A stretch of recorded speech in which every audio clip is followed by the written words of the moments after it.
வணக்கம் எனக்கன்பான ஏசாயா 9:6 சொல்கிறது, அவர் நாமம் வல்லமை உள்ள தேவன். இன்றைக்கு தங்களது வல்லமை அல்லது பவர் ஸ்ட்ரென்த்தை காட்டுவதற்கு உலகத்தின் பல நாடுகள் தங்களுடைய இராணுவத்தை மிடுக்காக வைத்திருக்கிறார்கள். கோடான கோடி பணத்தை செலவு பண்ணி பாருங்க, எங்க இராணுவம் சிறந்தது.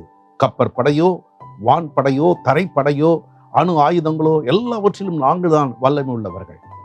ஒரு காலத்தில் பெலிஸ்தர்கள் அப்படிதான் இஸ்ரவேல் மக்களுக்கு முன்பதாக தங்களிடத்தில் வல்லமை மிகுந்த ஒரு நபரை அனுப்பினார்கள். அவன் பெயர் கோலியாத். அவன் ஒவ்வொரு நாளும் வந்து இஸ்ரவேலர்களை நிந்தித்துக் கொண்டே இருப்பான். ஆனால் ஒரு தாவீது என்ற ஒரு ஆட்டிடையர் சிறுவர் அவர் சொன்னார், நீ நிந்திக்கிற தேவனுடைய நாமத்தில் இஸ்ரவேலின் இராணுவங்களுடைய தேவன், அவருடைய நாமம் வல்லமை உள்ளது, அந்த நாமத்தில் வருகிறேன் என்றார். அவர் கையாண்ட விதமே ஆச்சரியமானது. 5 கூழாங்கற்கள், அதில் ஒரு கல்லை விட்டு எறிந்தார். அந்த கோலியாத்தின் நெற்றியில் பட்டு அவன் செத்து மடிந்தான்.